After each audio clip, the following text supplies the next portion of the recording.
Christmas کے نام سے آج یہ 25 دسمبر جو ہے یہ منایا جاتا ہے۔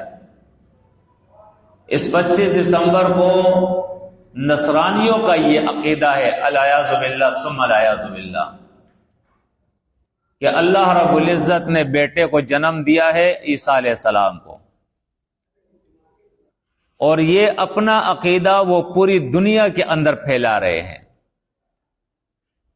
اور ہمارے یہاں آپ دیکھیں، چاہے وہ لسانی پارٹیاں ہوں، چاہے وہ سیاسی پارٹیاں ہوں، ان کے لیڈر ہو، چاہے وہ مذہبی پارٹیاں ہو، چاہے وہ ریاستی ادارے ہو اور ان کے ارکان ہو، ان کے ذمہ دار لوگ ہو،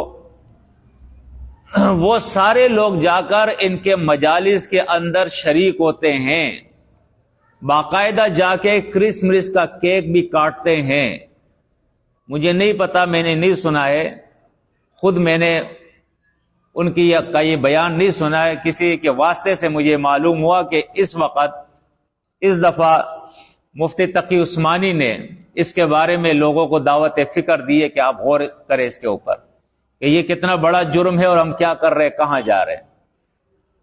تو ہمیں اگر واقعی اس نے یہ بیان دیا ہو تو اپریشیٹ کرنا چاہیے اور اس کا ساتھ دینا چاہیے، کیونکہ یہ چھوٹا جرم نہیں ہے۔ اب میں ایک حوالہ صرف آپ کو دیتا ہوں، قرآن مجید کے اندر آپ دیکھیں سورۃ مریم کے اندر آیت نمبر 88 سے آپ دیکھیں، وَقَالُوا اتَّخَذَ الرَّحْمَنُ وَلَدًا لَقَدْ جِئْتُمْ شَيْئًا إِدًّا، یہ کہتے ہیں کہ رحمان بادشاہ نے اپنے لیے ولد کا انتخاب کیا ہے،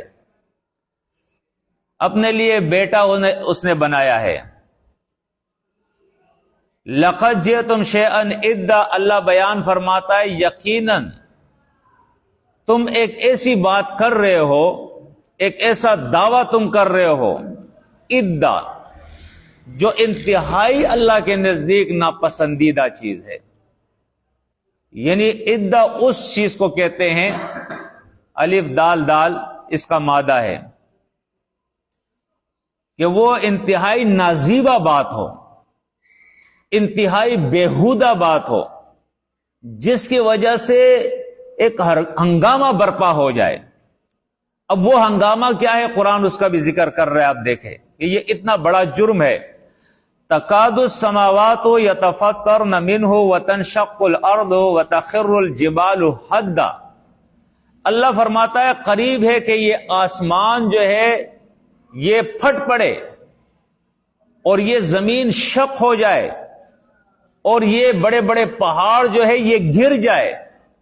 ان دعوا للرحمن ولدا، ان دعوا للرحمن ولدا، ان کے اس دعوے کی وجہ سے کہ رحمان نے اپنے لیے لڑکا بنا دیا ہے۔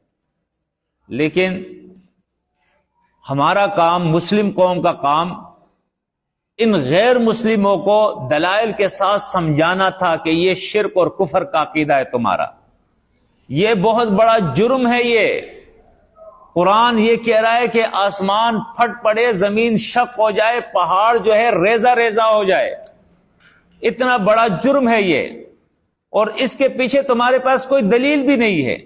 آدم علیہ السلام کو اللہ نے بغیر ماں باپ کے پیدا کر دیا، مٹی سے بنا دیا اس کو، تو اس کا کیا مطلب ہے کہ ماں بھی اللہ ہو گئی، باپ بھی اللہ ہو گیا؟ یہ کون سی تمہاری عقل کی بات ہے؟ وہ تو خالق کائنات ہے، وہ تو ایک حکم سے ساری چیزیں بناتا ہے۔ یہاں تو اللہ اپنی قدرتیں بتا رہا ہے کہ دیکھو آدم کو بغیر ماں باپ کے میں نے پیدا کیا، عیسیٰ کو بغیر باپ کے میں نے پیدا کیا، ایک حکم سے، ایک امر سے میں نے پیدا کر دیا۔ جس طرح ہر چیز اللہ کے امر سے پیدا ہوئی تو تم نے اس کو اللہ کا بیٹا بنا دیا۔ بڑی بے تکی بات ہے یہ۔ ہمارا کام ان کو سمجھانا تھا، لیکن ہمارے رہبر اور رہنما، اور افسوس کی بات ہے کہ پھر مذہبی لوگ جا کے کرسمس کا کیک کاٹے، یعنی ان کے اس ناپسندیدہ خوشی، اس بیہودہ خوشی کے اندر جو وہ منا رہے ہیں، غیر اسلامی خوشی جو وہ منا رہے ہیں، اس کے اندر وہ جا کے شرکت کرے اور پھر انہیں مبارکباد بھی دے. مبارکباد، آپ دیکھیں کتنے افسوس کی بات ہے. مبارکباد کے کیا مطلب ہے؟ یعنی آپ کہہ رہے ہیں اللہ اس میں برکت دے. جس پر اللہ کا عذاب آتا ہے آپ برکت کی دعائیں اس کے لیے کر رہے ہیں. یہ انتہائی بیہودہ کام ہے، بیہودہ بات ہے یہ.